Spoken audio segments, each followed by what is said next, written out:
અયોધ્યામાં હવે રામ મંદિર બનશે આ ભવિષ્યવાણી કરી છે સુરતના પલસાણામાં રહેતા મહંત દેવરાહા હંસબાબાએ।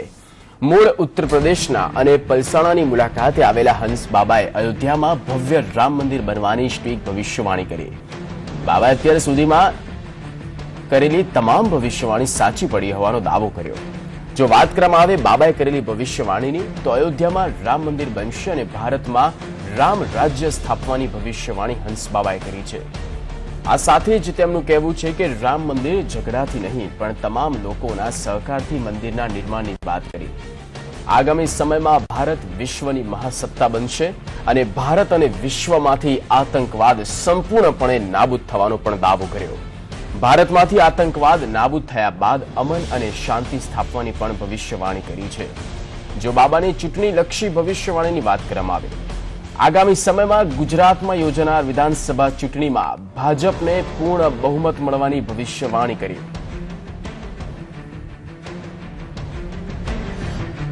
क्योंकि भगवान राम का जन्म जो हुआ वो अवध में हुआ, उसी ठौर में हुआ। क्यों? तो बाबर का जन्म तो वहां हुआ नहीं। तो जन्म जिसका है उसका मंदिर बनेगा, बाबर का कहीं बनेगा। क्यों?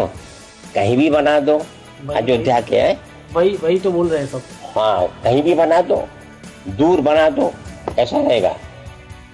राम जन्म भूमि है वही ठौर में, अब बनेगा मंदिर फिर वही ठौर ठौर ठौर में। और भविष्य में उनका जो है कथन भी सिद्ध हो जाता है, इसलिए कि प्रभु की वाणी और देहवाणी में कोई फर्क नहीं होता है।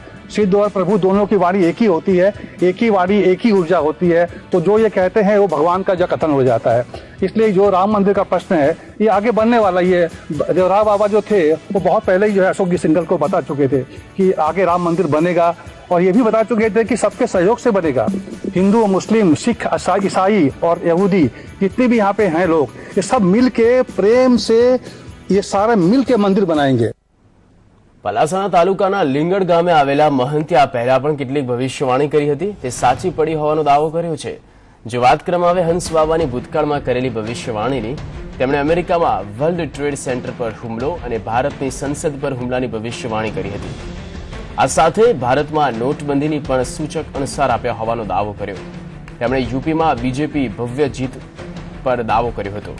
બાબાના દર્શનાર્થે અનેક લોકો આવે છે અને તેમનું માનવું છે કે બાબાએ જેટલી પણ ભવિષ્યવાણી કરી તે સાચી પડી છે। બાબાએ આ પહેલા વીએચપી નેતા અશોક સિંઘલને કહ્યું હતું કે ભારતમાં રામ મંદિર બનશે અને તમામ લોકોના સહયોગથી અયોધ્યામાં રામ મંદિરનું નિર્માણ થશે।